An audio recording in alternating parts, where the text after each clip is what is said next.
400 sir. 400, kalahating kilo. Kalahating kilo. Dami na, 400. Oh. Kaya wala nang buto yan sir. Wala nang buto yan. Wala na, puro laman sa kabalat mo. Hello guys, dito tayo sa may C6 banda. Mamimili tayo ng mga kambing. Ayan, meron silang kambing, kal, pato, lahat ng klase ng native. Ayan, native chicken. Exotic food, mayroon sila mga idol. Dito tayo ba ito?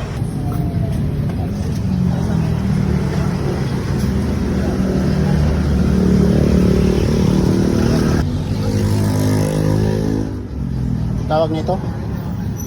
Wala nang bitoka to? Yun ano?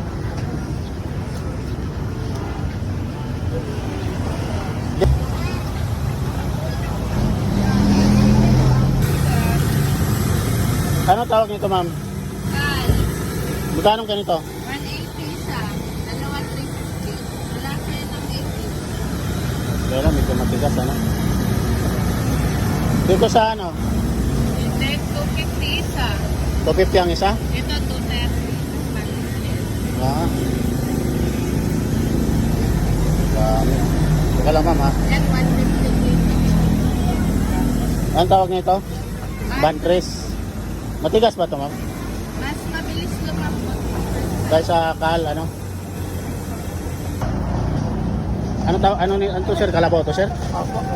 Magkano kilo ganito sir? 340 lang yan. 340. 340 ang kilo, kalabaw sa may C6. So grabe, mura na. Sa laman sir, magkano sir? 370. 325. Sarap nito nilaga. Ay, ano po ito kape? 480 lang sir sa laman. 380 sa ulo. 280 sa papay.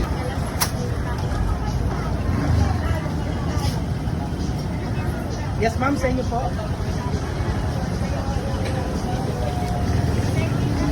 Magkano sir sa laman sir? 480 lang sir. 480 yung laman. Napamura na yung laman nila. 480. Sa ulo sir, tsaka paa, magkano? Ulo tsaka laman, paa, 380. Dito sa balat, 450 sir. 450 yung balat nila mga sir. Ayan. Dito sa C6 yan. Papaitan. Papaitan sir, magkano sir? 280 sir. 280 yung papaitan. Ayan, mura na. Napakamura ng kanilang papaitan. Mura silang magbenta. Napakarami po namin kami. Ayan o. Oh.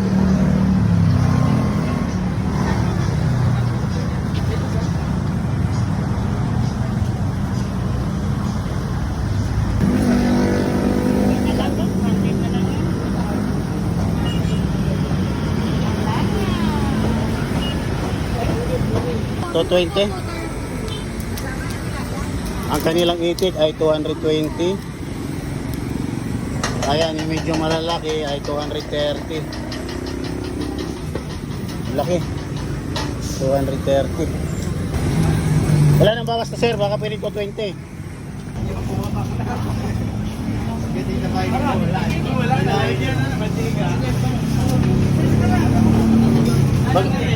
Boy, magkano dito boy? Tanong lang ha, iba-vlog lang natin. Magkano kilo nito? Sino man dyan eh? Babae, lalaki? Magkano kilo nito? 380. Ayan, 380 yung kanilang buto-buto ng kalabaw. Kalabaw na puti. Tawag nito yun, no? Sinasabi mas, taimas. 50 lamang sa mga kuha. 50 lang, marami na. Oh. Yan sir. Uno na yan.